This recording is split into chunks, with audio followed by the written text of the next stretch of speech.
phased. Thank you, Joe.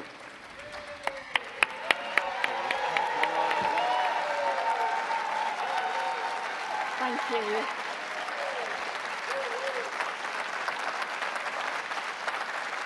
you. Thank you, Conference. Thank you, Chair.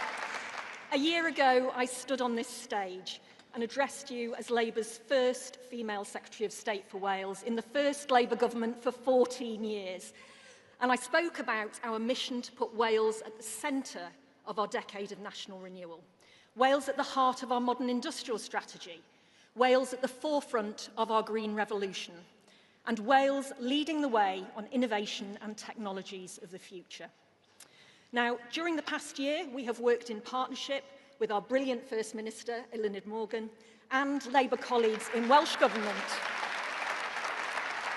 to boost the economy, to improve business confidence, to increase investment, and to create thousands of new jobs right across Wales.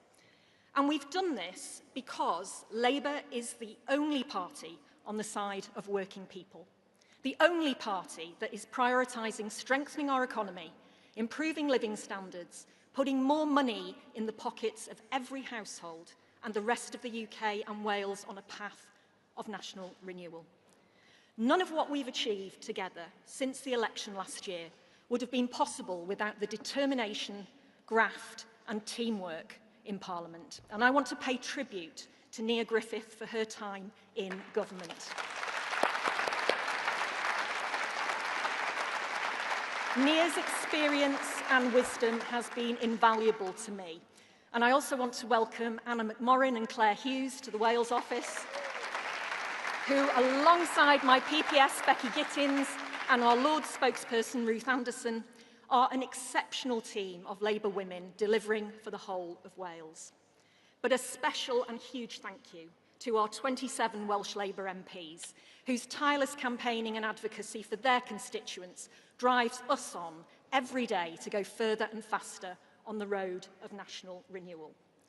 And as always, I want to recognise the grit, the determination, the leadership and the friendship provided by our First Minister and Welsh Labour leader, Eluned Morgan.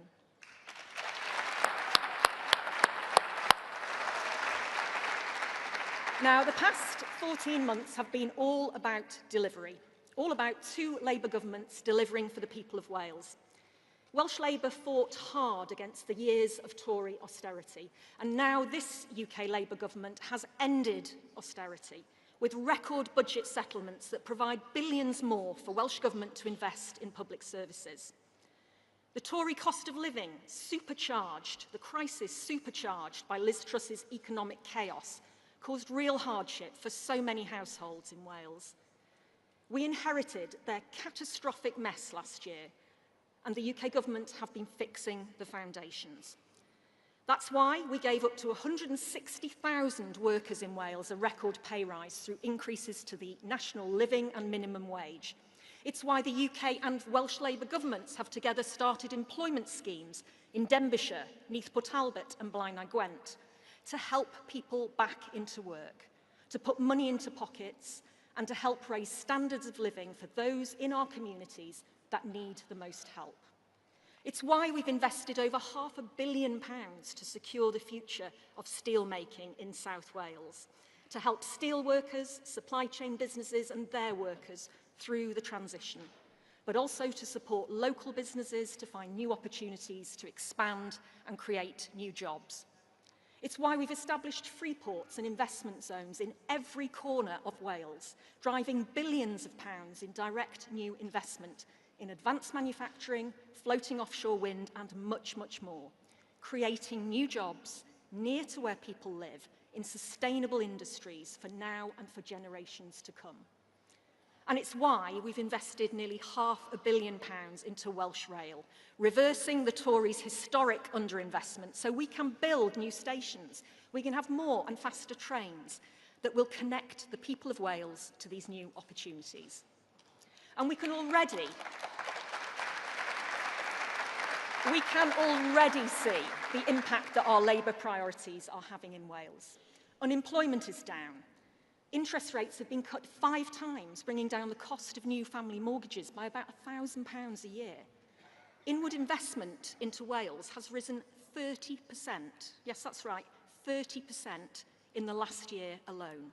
And real terms wages are consistently rising faster than inflation. But conference, I have to give you this big warning.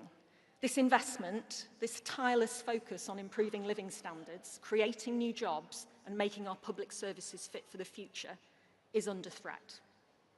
Farage has turned up in Wales with patronising politics, with disrespect, division, and derision for our communities. Reform UK don't care about Wales. They haven't got any Welsh policies. They haven't got a Welsh leader. They can't even spell Caerphilly right. But as much as we roll our eyes at their condescending, nativist tone, they are a serious threat.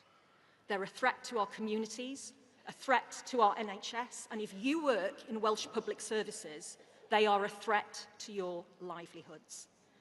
And the other nationalist bedfellows, Plaid Cymru, demonstrate every day how they're not a serious party and cannot be trusted with the levers of government. Plaid exists only to rip our nation apart. And at a time of global instability and threats to our national security, to rip us out of NATO. Constitutional obsessions backed by fantasy economics. More unfunded spending commitments than a Liz Truss mini-budget. How much would Plaid's disastrous plan for independence cost?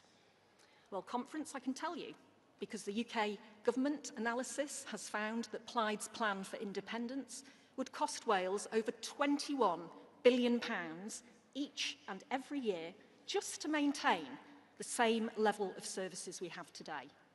That's more than £11,000 for every working-age adult in tax rises and austerity cuts every single year.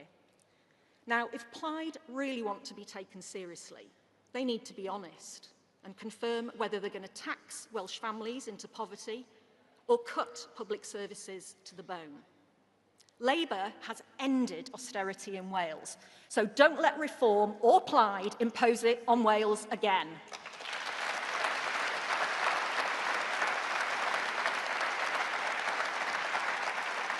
Because conference, next May, we know that Wales faces a choice between renewal and decline, and between decency or division. And together as Labour governments, we are setting out the path of renewal towards a fairer, more prosperous Wales, proud of our history and in control of our future. At the moment, the world is and feels uncertain.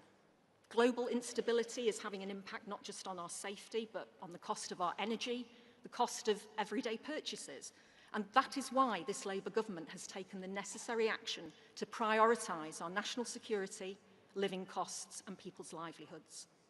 And our Labour Prime Minister, Keir Starmer, has restored the UK's reputation on the world stage. He's delivered trade deals that will lower food costs, reduce burdens on businesses and create jobs. He's invested in our safety and our security. Keir has set the example of strong leadership. Leadership that, unlike Reform or Plaid, demonstrates that this Labour government will never play politics with people's lives. And nothing demonstrates the choice Wales faces next year more clearly than the steps this Labour government have taken in just the last 3 weeks. So, whilst Reform MPs are absent from Parliament, they only turn up really to vote against workers' rights, they're out there apologising for Putin, undermining our country, our businesses and our people to our global partners. Meanwhile, I've been in Caerphilly launching Wales's defence growth deal that will strengthen our armed forces and create new high-skilled jobs in Wales's defence sector.